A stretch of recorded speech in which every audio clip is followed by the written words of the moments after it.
The Audi R8 is the pinnacle of Audi's ever-improving range, a four-wheel drive supercar that goes up against rivals such as the Porsche 911 Turbo, McLaren 570S and Ferrari 488 GTB. The previous R8 came with the option of a V8 engine and a manual gearbox, but the latest one is a V10 with a paddle-operated automatic tronic gearbox only, and that's just fine with us. It has gained extra power, coming with 533 bhp in standard guise, or 602 bhp in the range-topping plus version. That immense power is still channeled through a quattro four-wheel drive system that is capable of varying the power it sends to each wheel according to the level of grip available. There's new technology too, including a fuel-saving cylinder on-demand system and Audi's virtual cockpit, which combines the instruments and infotainment screen in a 12.3 inches digital display in front of the driver. So can it match those supercars from Porsche, McLaren and Ferrari for outright driver involvement? Read on over the next few pages to find out.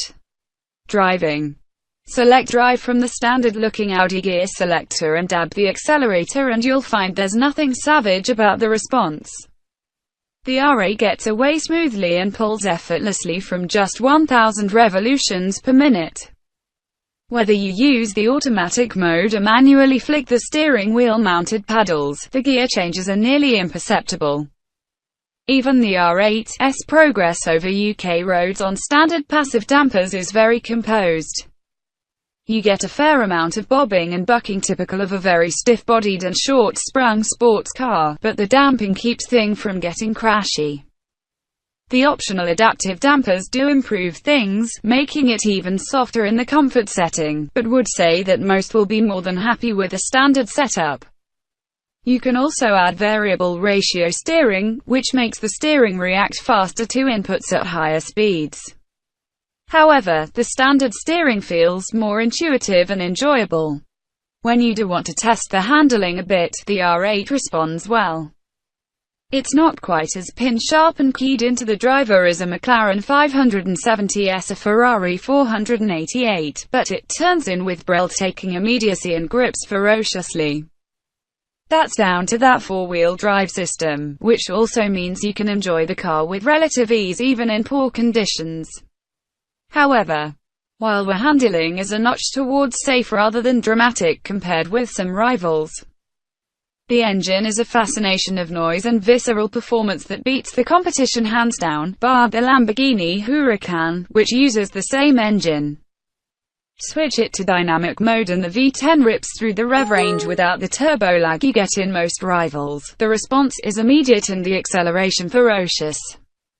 Its sound is addictive too. The standard brakes on the normal R8 V10 have potent stopping performance and good feel. The R8 Plus gets standard carbon ceramic brakes, which offer much the same performance but will resist fade for a lot longer in hard use, which will suit track days. Interior layout. For a supercar, the R8 is relatively easy to see out of. The rear window is small but front and rear parking sensors are standard, and make life that bit easier. A rear-view camera is optional. The laser lights on Plus models, which work at speeds above 37 miles per hour, provide extremely bright and effective main beams at night. The R8's multifunction steering wheel controls many things including the driving modes, which allow you to soften or sharpen the car's responses and alter the engine's note via the switchable sports, exhaust, and on-screen menus. You can also control the whole infotainment and sat-nav system. Viewed through the 12.3 inches digital screen in the driver's binnacle, via the steering wheel, although the rotary controller mounted behind the gear lever is often the easier way of controlling it.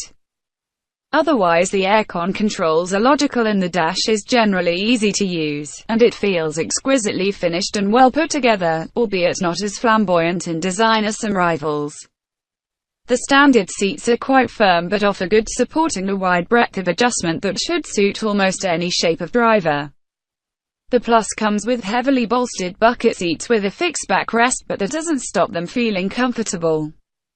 When you start to drive more spiritedly, they really hold you in place. The R8's 2 pedals line up nicely with the driver's seat, ensuring you aren't at an awkward angle. Space and practicality.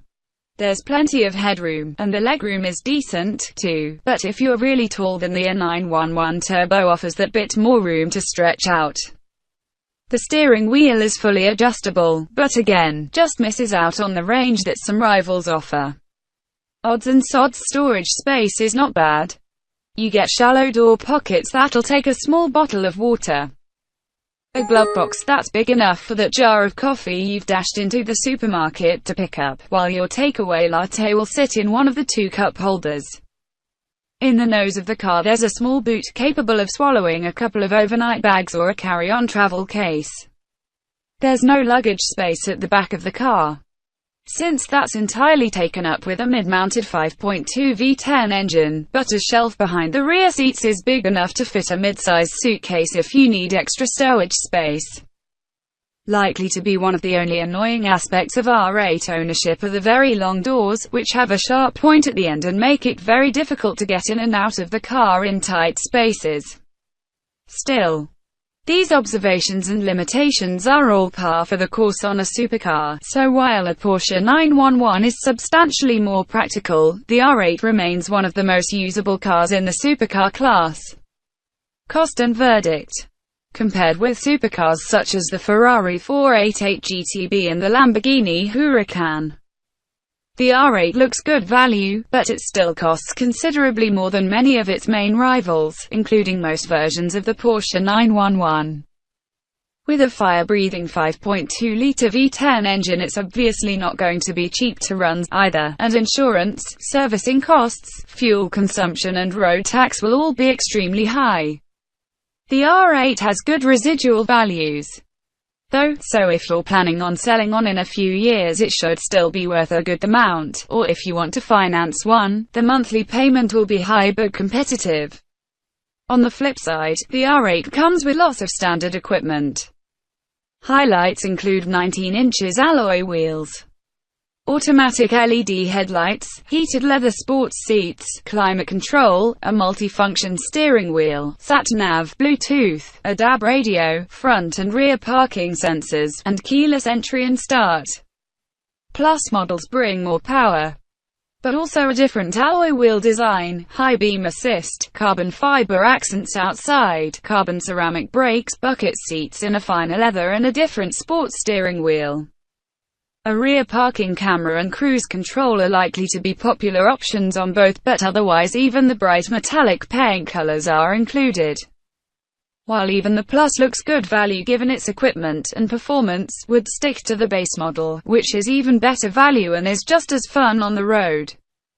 4 airbags come as standard, and you get an alarm and immobilizer as standard. A tracker is available as official dealer-fit accessory, which many will consider for the extra security it provides.